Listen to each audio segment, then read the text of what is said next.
الشیطان الرجیم بسم اللہ الرحمن الرحیم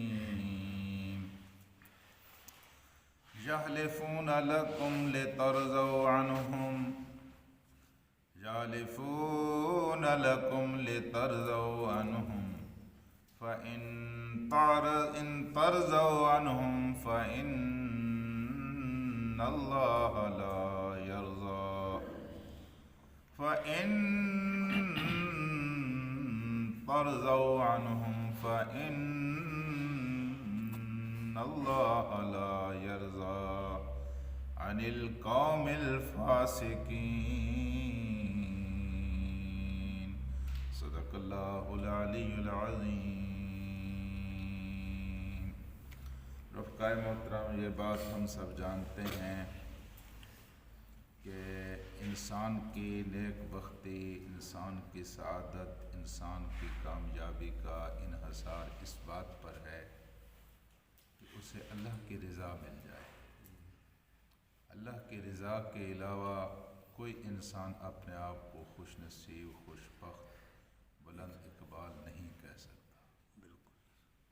لیکن اللہ کی رضا کے حصول کا انحصار اس بات پر ہے کہ آپ کا ہر عمل اللہ کے لیے ہو۔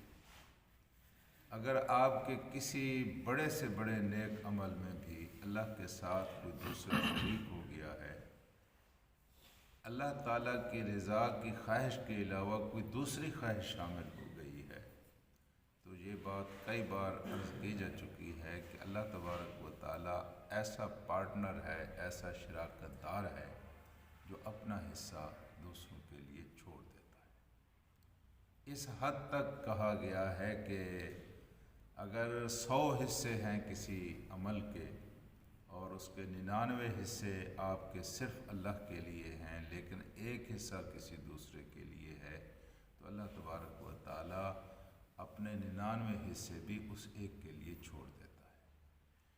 اس لیے ڈر لگتا ہے جب ہم اپنی عبادتوں کو دیکھتے ہیں، جب اپنے نیک کاموں کو دیکھتے ہیں، جب اپنی کسی خاص محنت اور مشقت دین کے سلسلے میں دیکھتے ہیں، اور پھر جب اپنے دل کا جائزہ لیتے ہیں تو ڈر لگتا ہے یہاں تو بہت ساری خواہشیں جمع ہو گئی ہیں۔ نماز پڑھتے ہوئے بھی خیال رکھا جاتا ہے وہ دیکھ رہا ہے یار میں اچھی نماز پڑھ لوں، لمبی نماز پڑھ لوں۔ تو میرے دوستوں اور ساتھیوں، یہ بات بہت ضروری ہے اور بہت احتیاط کی متقاضی ہے کہ جب انسان نیک عمل کر رہا ہو تو اس وقت اس کا نقطہ نظر یہ ہونا چاہیے اس سے میرا صرف رب راضی ہو، تب وہ عمل اللہ کے ہاں مقبول ہوتا ہے، تب اس عمل کی وجہ سے اللہ تبارک و تعالیٰ کی رضا ملتی۔ ایک بادشاہ نے علماء کو اپنے پاس بلایا، اور ان کو بلایا اس لیے کہ اس نے قاضی کا تقرر کرنا تھا، تو ایک عالم دین ان کی خدمت میں گئے، اپنے ایک پڑھے لکھے بیٹے کو بھی ساتھ لے گئے، اور بادشاہ نے عزت کی وجہ سے ان کو بالکل اپنے پاس بٹھایا اور ان کو کھانا کھلایا، لیکن حضرت صاحب نے کھانا نہیں کھایا۔ 2-4 لقمے اٹھائے اور بادشاہ نے کہا کھاؤ نا جی، آپ کے لیے میں نے سارا اہتمام کیا ہے۔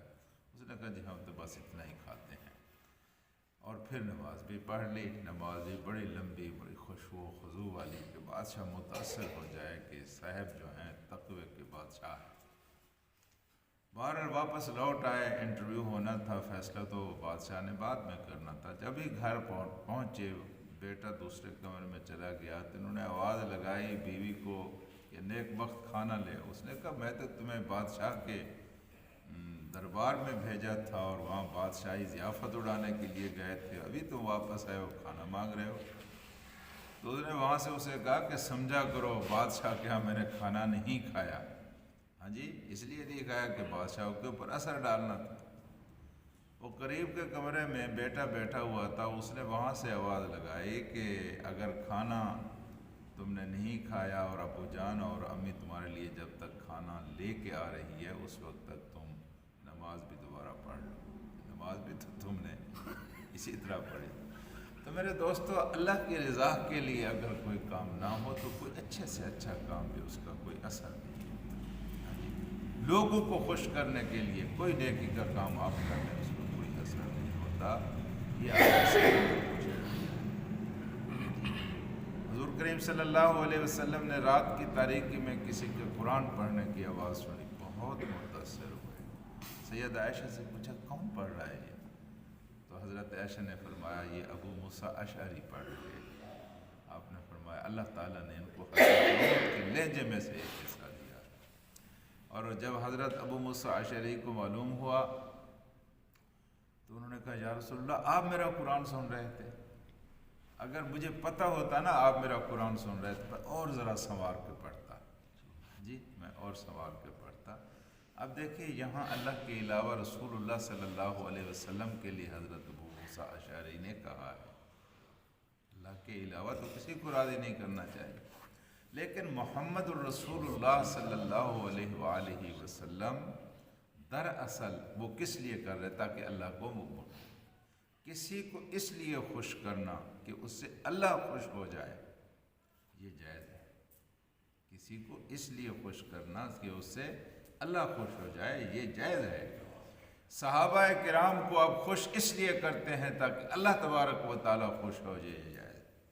لیکن محض صحابہ کرام کی خوشنودی کے لیے آپ خوش کرتے ہیں۔ اب اسی موضوع کو قرآن نے یہاں چھیڑا ہے، آپ سنیں اللہ یحلفون لترضوا، یہ قسمیں اٹھائیں گے ایک ایک صحابہ کرام میں سے ایک ایک کے پاس جا کر لترضوا، تاکہ وہ ان سے راضی ہو جائے۔ یہ سفید کوے بن گئے تھے نا، سارے لوگ سفر جہاد پر چلے گئے، یہ پیچھے رہ گئے تھے۔ اب ایک قسم کا ان کو خطرہ تھا کہ ہمارا معاشرتی بائیکاٹ ہو جائے گا، ہم بے نقاب ہو گئے ہیں، منافق ہیں، جہاد کے موقع پر ان کے ساتھ نہیں گئے۔ تو اللہ پاک نے پہلے اسی موضوع کو چھیڑا ہے، وہ حضور کریم صلی اللہ علیہ وسلم سے فرمایا کہ آپ کے پاس آئیں گے قسمیں اٹھانے کے لیے۔ آج صحابہ کرام کے بارے میں کہا گیا یحلفون، یہ حلف اٹھائیں گے لترضوا، تاکہ تم راضی ہو جاؤ، تم سارے صحابہ کرام عنہم، ان سے، فإن ترضوا عنہم، لیکن دیکھو اگر تم ان سے راضی ہو بھی گئے فإن اللہ لا یرضى، اللہ ان سے راضی نہیں۔ یہ بالکل اسی طرح کا اسلوب ہے جس طرح اللہ پاک نے محمد رسول اللہ صلی اللہ علیہ وسلم سے فرمایا تھا کہ ان تستغفر لہم، اگر آپ ان سے کے لیے مغفرت کی دعا کریں یا ان کے لیے مغفرت کی دعا 70 بار کریں، اللہ تبارک و تعالیٰ ان کو نہیں بخشنے والا۔ یہاں بھی یہی کہا کہ صحابہ کرام کا بڑا مقام ہے، جی صحابہ کرام کی بڑی عزت ہے لوگوں کے درمیان بھی، لیکن اللہ کے ہاں بھی ان کی بڑی عزت ہے۔ لیکن یہ سارے صحابہ کرام بھی آپ سے راضی ہو جائیں، اللہ نے فتویٰ لکھ کر قرآن میں دے دیا ہے کہ اللہ راضی نہیں ہوگا، اللہ ان سے راضی نہیں ہوگا، جی اللہ ان سے راضی نہیں ہوگا۔ کیوں راضی نہیں ہوگا؟ اس لیے کہ ان القوم الفاسقین، یہ فاسق قوم ہے، یہ گناہ گار لوگ ہیں، جان بوجھ کر گناہ کرتے ہیں۔ تو فاسقین، فسق کا معنی میں نے پہلے بھی گزارش کی تھی، فسق اس کیفیت کو کہتے ہیں کہ کوئی مالک اپنے جانور کی گردن کے اندر پٹا ڈالے اور جانور اپنے سر کو پیچھے کی طرف کھینچے اور مالک اس کے سر کے گردن کے اندر وہ پٹا ڈالنے کی کوشش کرے، اس کشمکش کا نام فسق ہے۔ اللہ اور اس کا رسول اور اللہ تبارک و تعالیٰ اپنی مخلوق کے اور اپنے خصوصاً اپنے بندوں کی گردن میں اپنی اطاعت کا پٹا ڈالنا چاہتا ہے کہ یہ میرے مطیع بن جائے، میرے فرما بردار بن جائے، اور بندہ اس پٹے کو اپنے سر کو پیچھے کی طرف کھینچتا ہے، یہ گدھے جو اس طرح کا بندہ ہے اس کو فاسق کہا جاتا ہے کہ اللہ کی اطاعت کا قلادہ اپنے گردن میں ڈالنے کے لیے جو تیار نہیں ہے، خدا کی فرما برداری کرنے کے لیے جو تیار نہیں ہے، یہ قوم فاسق ہے۔ اور اللہ پاک نے فرمایا ان کے لیے صحابہ جیسے لوگ بھی اگر دعا کریں، ایک صحابی میرے لیے دعا کر لے تو میں، میرا خیال ہے ساری زندگی کی اپنی عبادتیں دینے کے لیے تیار ہو جاؤں گا۔ صحابی کا مقام کا پتہ ہے آپ، اللہ ان سے راضی، بڑا مقام۔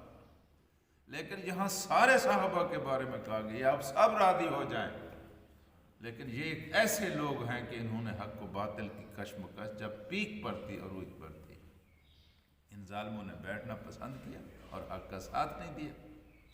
اب ایسا یہ گناہ کر چکے ہیں کہ یہ تم سارے صحابہ بھی اگر ان سے راضی ہو جاؤ تو میں اللہ ان سے راضی ہونے والا نہیں ہوں، میں اس قوم سے راضی نہیں ہوتا جو فسق و فجور کا ارتکاب کرتی ہے۔ اللہم صلی علی سیدنا و مولانا